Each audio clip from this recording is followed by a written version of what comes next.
दोस्तों, बिहार के जो राजनीतिक परिवेश है, उसमें जो हलचल हो रहा है, मैं कई दिनों से इसे बोलते आ रहा हूँ अपना वीडियो में कि नीतीश कुमार की सरकार कभी भी जा सकती है।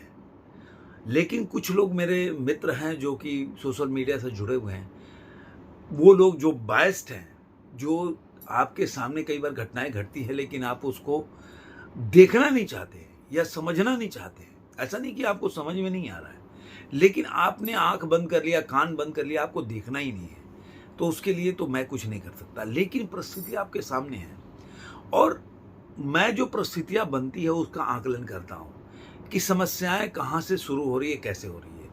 मैं पहले भी बताया था, जब मैं शुरू में वीडियो बनाया था तो बताया था कि ललन सिंह छोड़ के जाएँगे। ललन सिंह को क्यों उनको साइडलाइन किया जा रहा है? क्योंकि देखिए, नीतीश कुमार पहले से जो पहला गठबंधन है, अभी अब मैं देख रहा था ये आपने आज तक पे एक रोहित सिंह करके पत्रकार है। मतलब वो, आप सोचिए, ऐसे ऐसे लोग पत्रकारिता करते हैं जिनको मतलब पॉलिटिक्स में कतई नहीं समझ है कि नहीं है, वो तो नहीं बोल सकता है कि अगर वो काम कर रहे हैं तो मेरे से ज़्यादा समझ होगी। लेकिन जो बोल रहे हैं उससे तो यही लगता है कि उनको समझ नहीं है। अब वो बोल रहे हैं कि नीतीश कुमार संयोजक नहीं बने। जब वो उनको संयोजक इसलिए नहीं बनाया गया क्योंकि वो कभी भी पलट सकते थे। आप सोचिए कि जो भी इंडी गठबंधन या इंडिया गठबंधन जो भी आज स्वरूप में खड़ा रहा है, वो उसका देन जो है नीतीश कुमार का है। नीतीश कुमार ने ही इंडिया गठबंधन को खड़ा किया, एक विचार लोगों के मन में डाला, लोगों से मिल मिल के और सारे लोग को एक सूत्र में पिरोया, चाहे आप सहमत हो या नहीं सहमत हो।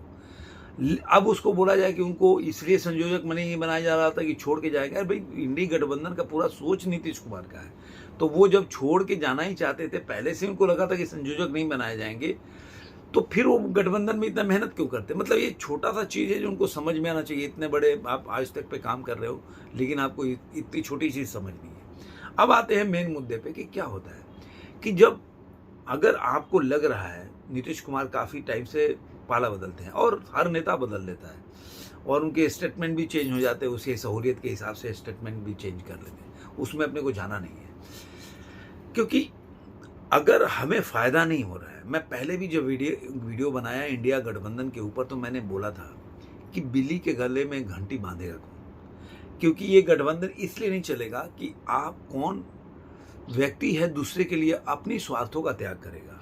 आपने पार्टी बनाया है, आप समाज सेवा करने आए नहीं हैं। मैं ओवरऑल सारे पार्टियों के लिए बोल रहा हूँ, चाहे वो बीजेपी हो, कोई भी पार्टी हो, कांग्रेस हो, आरजेडी हो, जेडीयू हो, सपा हो, टीएमसी हो, कोई भी पार्टी। आप पॉलिटिकल पार्टी बनाए हैं, कोई सोशल वेलफेयर नहीं है कि आप अपनी समाज के लिए अपनी त्याग करके और दूसरे को आगे करेंगे। ऐसा कोई व्यक्ति आपको नहीं मिलेगा। पॉलिटिकल पार्टी में रहते हुए आप देश के लिए कुछ करते हो, वो बड़ा बात है। तो कोई बोलता है तो पॉलिटिक्स कर रहे हैं, राजनीति कर रहे हैं। अरे उनका वो राजनीतिक दल है तो राजनीति ही करेगा।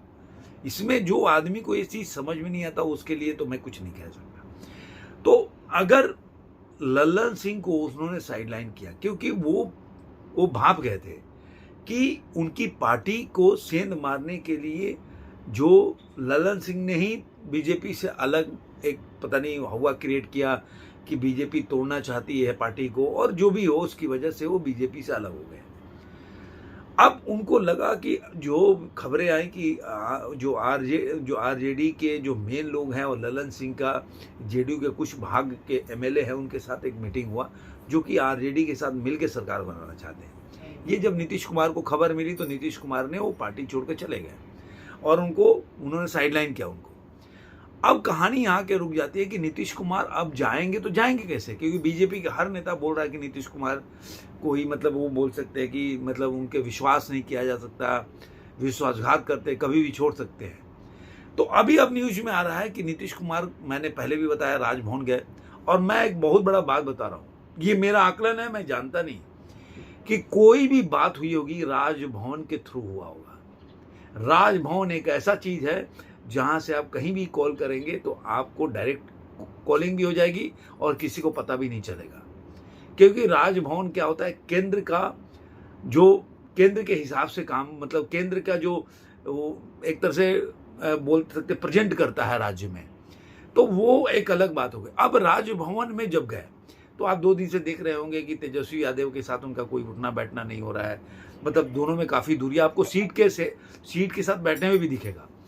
अब कहानी यहाँ के टिकी कि अब बीजेपी अगर आएगी तो बीजेपी, ये लोग बोल रहे हैं कि डिप्टी सीएम बनेंगे सुशील मोदी और यही मुख्यमंत्री बने। मेरा ऐसा मानना है कि बीजेपी इस बात पे नहीं मानेगी, क्योंकि चिराग पासवान से लेकर हर कोई नीतीश कुमार से इतना ज़्यादा खटास है कि इस मुद्दे पर मानने को तैयार नहीं होंगे। एनडीए को तो आने को लिए तैयार नहीं थे, अगर तैयार भी हो गए तो वो इस बात को नहीं मानेंगे कि नीतीश कुमार को ही सीएम बनाया जाए, ये कोई नहीं मानने को तैयार होगा।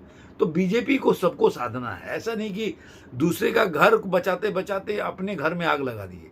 तो बीजेपी को भी पता है कि जो बिहार के जो उनके नेता हैं, काफ़ी इन दिनों जब से नीतीश कुमार आरजेडी के साथ काफ़ी मेहनत किया उन्होंने, तो इसलिए उनका भी वो लोग चीज़ों का सम्मान करेंगे। इसीलिए उन्होंने चाहे वो सुशील मोदी को बुलाया और इनको अपना जो सम्राट चौधरी है उनको भी दिल्ली में बुलाया। लेकिन एक बात को नोट कर लीजिए, ये बात मानने को तैयार रहिए कि ये जो भी न्यूज़ में चलता है ना, उससे अलग ही इतर ही बीजेपी सोचती है। तो कौन मुख्यमंत्री होगा, कौन सीएम होगा, कौन डिप्टी सीएम होगा, ये सब न्यूज़ में नहीं आएगा। उनके बीच में क्या तय हुआ है ये कोई न्यूज़ में नहीं आएगा। ये कोई स्टेट का लीडर भी नहीं जानता होगा, कोई बड़ा बिहार के लीडर भी नहीं जानता होगा। जानते सिर्फ 2 ही आदमी होंगे, एक तो होंगे अमित शाह जो गृह मंत्री हैं, और दूसरा जो होंगे प्रधानमंत्री नरेंद्र मोदी। वो चाहे कहीं भी आप ना रैली करते हो, कहीं भी घूम रहे, वो एक एक चीज़ से वाकिफ होते हैं, उनका ध्यान हर जगह होता है। तो वही जानते हो कि बिहार में होगा क्या। तो मेरे हिसाब से मेरा जो अपना आकलन है कि नीतीश कुमार अब सीएम नहीं बनेंगे। मैं अपनी बात पे कायम हूं। मैं पहले भी बोला कि नीतीश कुमार अब सीएम नहीं रहेंगे, चाहे वो आरजेडी के साथ रहे चाहे बीजेपी के साथ जाए, कोई सीएम कोई अलग ही होगा।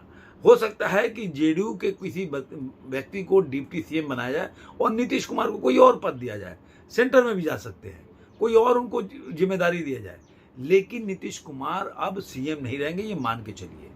अब ये जो होगा 2-3 दिन में आपको सारी बातें साफ हो जाएगी और पता चल जाएगा। अभी ब्रेकिंग न्यूज आया कि राजभवन में नीतीश कुमार पहुंचे, तेजस्वी यादव वहां नहीं पहुंचे। तो ये सब चलता रहेगा जब तक कि ये घटनाएं घटती रहेंगी और ये न्यूज़ में आता रहेगा, जब तक कि कोई बात प्रक्रिया साफ नहीं हो जाती। और ये प्रक्रिया 1-2 दिन में बिल्कुल तय हो जाएगा, चाहे वो कोई भी आगे बोले कि 28 तारीख को दोबारा सीएम का पद का शपथ लेंगे। ये सब बचकानी बातें। आपने राजस्थान का देख लिया, जो भी लोगों ने आकलन किया 4 आदमी ये सीएम बन सकते हैं, ये सीएम बन, आया कुछ और ही। ऐसे ही मध्य प्रदेश में ये सीएम बनेगा, ये बनेगा, आया कुछ और ही। ऐसे ही छत्तीसगढ़ में भी हुआ। तो बीजेपी कहाँ से सोचती है, इन लोग के पकड़ के बाहर है, क्योंकि ये अटल बिहारी वाजपेयी जी की बीजेपी नहीं है, ये नरेंद्र मोदी और अमित शाह की बीजेपी है, जिसकी खबरें बाहर लीक नहीं होती। आपको ये वीडियो कैसा लगा जरूर कमेंट बॉक्स में बताइए। फिर मिलेंगे किसी और वीडियो में, तब तक के लिए धन्यवाद।